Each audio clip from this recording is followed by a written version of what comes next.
வணக்கம். UGTRB English syllabus unit 2ல் first டாப்பிக்கான பேக்கனோட of ரிவெஞ்சுங்கிற எஸ்ஸேவை இந்த வீடியோவில் பார்க்கலாம். இது ரொம்ப சின்ன எஸ்ஸேனா பேக்கன் எழுதின அதர் எஸ்ஸேஸை கம்பேர் பண்ணும் பொழுது அவர் எழுதினதில் சின்ன எஸ்ஸே 40 லைன்ஸ் தான் இருக்குது.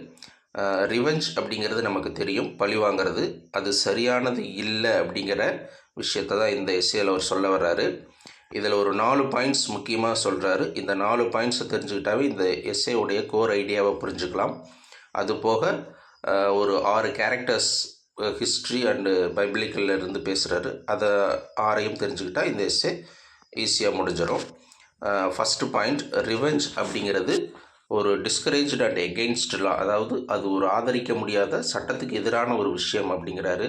அதுபோக அது இக்னோபிள் அண்ட் இக்னோர்டு, நேர்மையற்ற புறக்கணிக்கக்கூடிய ஒரு விஷயம் அப்படிங்கிறாரு. இது ஒரு மனிதனுடைய வீக்னஸையும் செல்ஃபிஷ்னஸையும் காட்டக்கூடிய ஒரு விஷயம் அப்படிங்கிறாரு. ரெண்டாவது பாயிண்ட்டு, ரிவெஞ்ச் எடுக்கலாம், அது அலோவபிள் தான். எப்போ அப்படின்னா, ஒரு தீங்கு நமக்கு செய்யப்பட்டதுக்கப்புறம் அதுக்கு லானால் எந்த ரெமெடியும், சட்டப்படி எந்த ஒரு ரெமெடியும் கிடைக்காத நிலையில் அதை எடுக்கலாம் அப்படிங்கிறாரு. ஆனால் அதுவுமே நோபலாக இருக்கணும். எப்படின்னா, அது ஓப்பனாக சொல்லிட்டு செய்யக்கூடிய ஒரு விஷயமா இருக்கணும் அப்படிங்கிறாரு. அடுத்தது மூணாவது, சம்மர் ஃப்ரெண்ட்ஸை பற்றி பேசுகிறார். சம்மர் ஃப்ரெண்ட்ஸ் அப்படின்னா ஒரு தேவைக்காக நம்மக்கிட்ட பழகிறவங்க, அவங்க செய்யக்கூடிய தீங்கை என்றைக்குமே மன்னிக்கக்கூடாது. அது போக ரிவெஞ்ச் அப்படிங்கிறது நமக்கு ஏற்பட்டு இருக்கக்கூடிய காயத்தை திரும்ப திரும்ப அப்படியே பச்சையாகவே, அதாவது அந்த காயம் ஆறாமல் அப்படியே வச்சுருக்கக்கூடிய ஒரு விஷயம் அப்படிங்கிறாரு. பப்ளிக் ரிவெஞ்ச் அப்படிங்கிறது ஒரு ஃபார்ச்சுனேட்டுங்கிறார். ஃபார்ச்சுனேட் அப்படிங்கிறது ஒரு நல்வாய்ப்பு அப்படிங்கிறாரு. அது என்னங்கிறது பின்னாடி எக்ஸ்பிளைன் பண்ணுறேன்.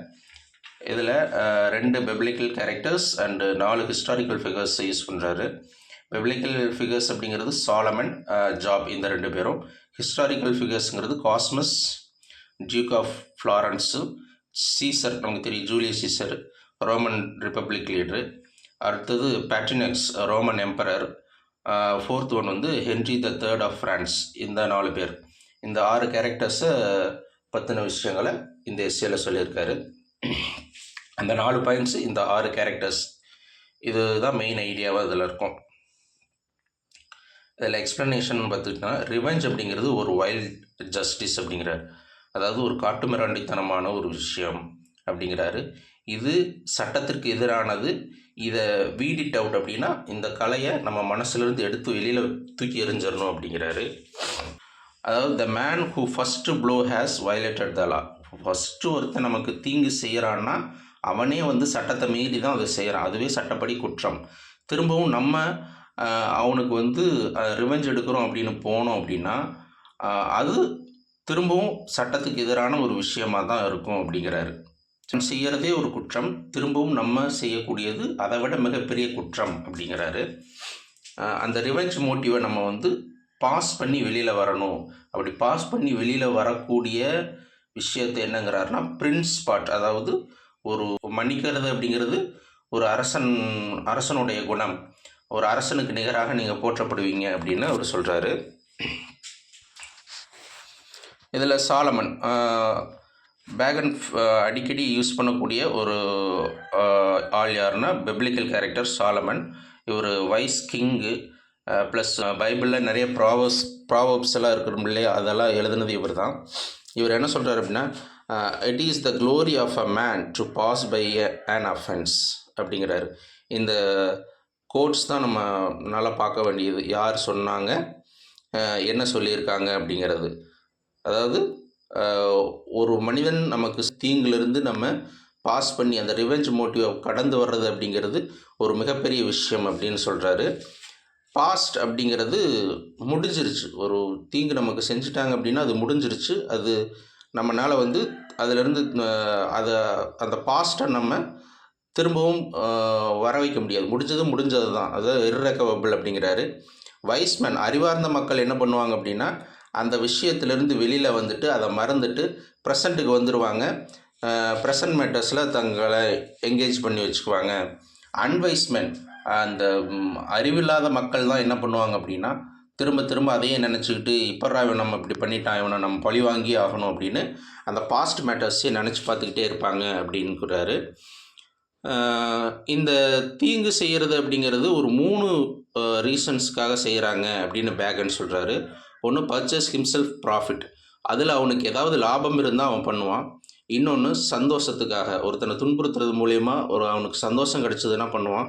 இன்னொன்று ஹானர், நான் தான் இதை பண்ணேன் அப்படிங்கிற ஒரு கெத்துக்காக பண்ணக்கூடிய ஆட்களும் இருக்கிறாங்க.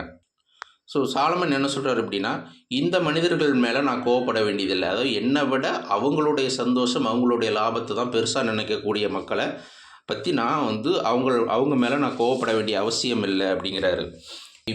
Y should I be angry with the man for loving himself better than me அப்படிங்கிறாரு. இந்த இல் நேச்சர் மேனை எதோட கம்பேர் பண்ணுறாருன்னா தான் ஆர் பிரையர், அதாவது முள் முட்புதரோட கம்பேர் பண்ணுறாரு.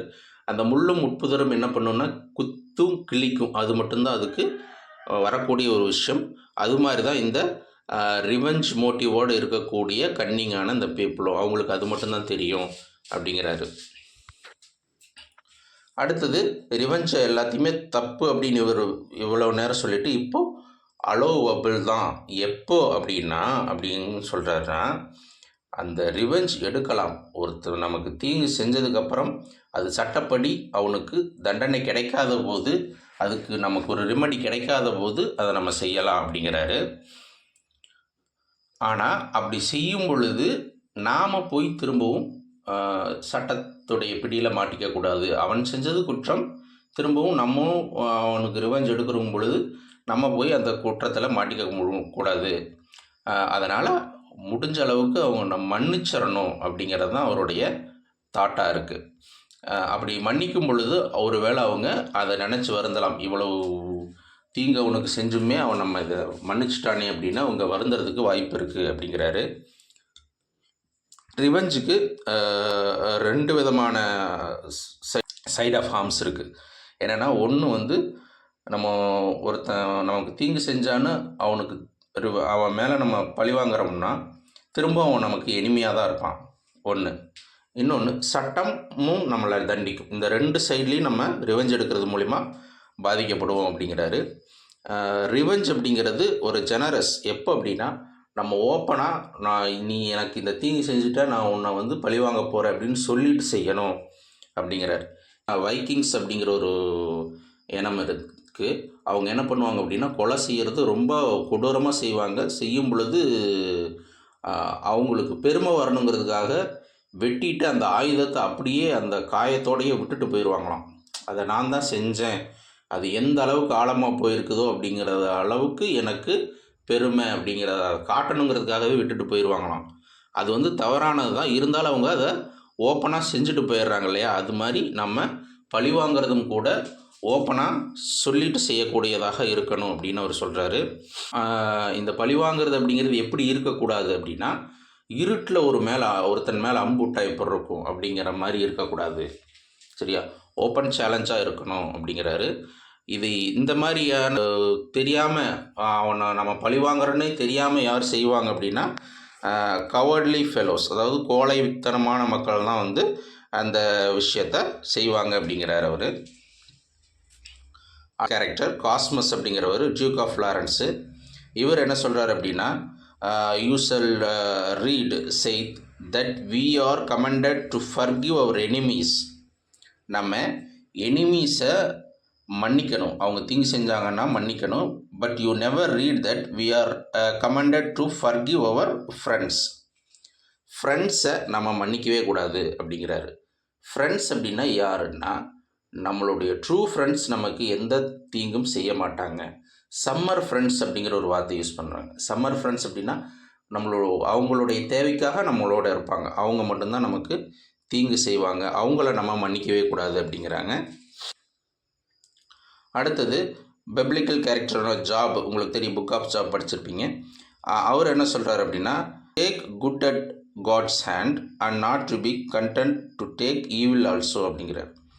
நமக்கு கடவுள் நன்மைகளை செய்யும் பொழுது நம்ம ஆனந்தமாக ஏற்றுக்கிறோம், அதே மாதிரி நமக்கு அவர் தீங்கு ஏதாவது கொடுத்தாலும், அதாவது கஷ்டங்களை கொடுத்தாலும் அதை நம்ம அப்படியே எடுத்துக்கணும் அப்படிங்கிறாரு. இதில் என்னென்னா மறைமுகமாக ஒரு நல்லது மட்டுமே செஞ்சிட்ருப்பான். இன்றைக்காவது அவன் செய்யக்கூடிய விஷயங்கள் கொஞ்சம் தவறாக போச்சுன்னா அதையும் நம்ம சகிச்சுக்கணும் அப்படிங்கிறது தான் அவர் சொல்ல வர்றாரு. ரிவெஞ்ச் அப்படிங்கிறது அதான் ஏற்கனவே சொன்ன மாதிரி அந்த காயங்களை நமக்கு திரும்ப திரும்ப திரும்ப திரும்ப ஞாபகப்படுத்திக்கிட்டே இருக்கக்கூடிய ஒரு விஷயமாகவே இருக்கும் அப்படிங்கிறாங்க. பப்ளிக் ரிவெஞ்சஸ் ஆர் ஃபார்ச்சுனேட் அப்படிங்கிறாரு. பப்ளிக் ரிவெஞ்ச் அப்படிங்கிறது சுயநலத்திற்காக இல்லாமல் பொதுநலத்துக்காக செய்யக்கூடிய ஒரு ரிவெஞ்ச் அப்படின்னா அதில் நம்மளுடைய பங்கு இருக்கிறதுல தவறு இல்லை அப்படிங்கிற மாதிரி சொல்கிறாரு. அதுக்கு ஒரு 3 டெத்து உதாரணம். சீசருடைய டெத்து. ஜூலியஸ் சீசர் ரோம் செனட்டில் அவர் ரொம்ப சர்வாதிகாரமாக செயல்படுறாருன்னு ப்ரூட்டஸ், கேஷியஸ் எல்லாருமே கொண்டு வருவாங்க. அப்படி கொன்னவங்கள பழிவாங்கிறதுக்காக ஆண்டனி ஒரு ஸ்பீச் ஒன்று கொடுப்பாரு, ஃபேமஸான ஸ்பீச். அந்த ஸ்பீச்சில் மக்கள் திரும்பவும் சீசர் மேலே எந்த தவறும் இல்லைங்கிற மாதிரி புரிஞ்சுக்கிட்டு இவங்க மேலே திரும்புவாங்க. அப்படியான ஒரு பழிவாங்கலை அங்கே நடத்தியிருப்பாங்க. அது பொது நலத்துக்காக செய்யப்பட்டது அப்படிங்கிறாரு. அதே மாதிரி ஃபார் த டெத் ஆஃப் பேட்ரினக்ஸ். பேட்ரினக்ஸ் அப்படிங்கிறவர் ரோமில் எம்பரராக இருந்தவர். கிட்டத்தட்ட ஒரு 87 நாள் தான், ஒரு 3 மாதம் 87 நாள் தான் அவர் கிங்காகவே இருந்திருப்பார். அப்படி இருக்கும் பொழுது பெரிட்டோரியன் காட்ஸ் அப்படின்னு ஒரு குரூப் அந்த நாட்டில் இருப்பாங்க. அவங்க என்ன பண்ணுவாங்க அப்படின்னா, அந்த நாட்டை நாங்கள் தான் காப்பாற்றுறோம், நாங்கள் தான் இந்த நாட்டுக்கே பாதுகாவலர்கள் காட்ஸ் அப்படின்னு சொல்லிட்டு நிறைய பிரைப்ஸ் லஞ்சம் வாங்கிட்டு இருப்பாங்க. இவர் பேட்ரினக்ஸ் வந்ததுக்கப்புறம் அவங்களுக்கு இந்த லஞ்சம் கொடுக்கறது இது எல்லாத்தையும் தடுப்பார். நிறைய ரிஃபார்ம்ஸ் கொண்டு வருவார். இதுக்காக என்ன பண்ணுவாங்கன்னா அவரை இவங்க கொன்றுவாங்க. வந்த கொஞ்ச நாட்கள்லேயே கொன்றுவாங்க. கொன்னதுக்கப்புறம் திரும்ப அடுத்த கிங்காக வரக்கூடிய ஸ்பெட்டிமஸ் சர்வேஸ் அப்படிங்கிறவர் பெரிட்டோரியன் காட்ஸை பழி வாங்குவார். அது ஒரு பொதுநலத்துக்காக வாங்கப்பட்ட ரிவெஞ்ச். அது நல்ல விஷயம் அப்படிங்கிறாரு. அடுத்தது ஹென்றி III ஆஃப் ஃப்ரான்ஸ். இவரை யார் அப்படின்னா ஒரு மாங்க், ஜாக்வஸ் கிளெமெண்ட் அப்படிங்கிற மாங்க் கொன்றுவார். காரணம் என்னென்னா இவர் டியூக் ஆஃப் கைஸ் அப்படிங்கிற ஒரு நல்ல மனுஷனை கொன்னதுக்காக இவரை பழி வாங்குவார். ஸோ இந்த மாதிரி பப்ளிக் மோட்டிவோடு இருக்கக்கூடிய ரிவெஞ்சஸ்க்கு நல்ல ஒரு ஃபார்ச்சுனேட் தான், நல்ல வாய்ப்பு தான். ஆனால் ப்ரைவேட் ரிவெஞ்சஸ் தவறான விஷயம் அப்படிங்கிறாரு. அது ஒரு இன்ஃபார்ச்சுனேட். வெண்டிக்டிவ் பர்சன் அப்படின்னா பழி வாங்கிறதுக்காக ஒரு கன்னிங்கோடு இருக்கக்கூடிய அந்த பர்சன்ஸ் ஒரு விச்சஸுடைய லைஃப்பை தான் வாழுவாங்க. அவங்க எப்படிப்பட்டவங்க அப்படின்னா மிஸ்சீவியஸ்னால் விஷமத்தனமாக இருக்கக்கூடிய ஒரு ஆட்கள். அவங்க ஒரு இன்ஃபார்ச்சுனேட் லைஃப்பை தான் வாழ்ந்துட்டுருப்பாங்க அப்படின்னு சொல்லி இந்த எஸ்ஸேவை முடிக்கிறாரு. தேங்க்யூ.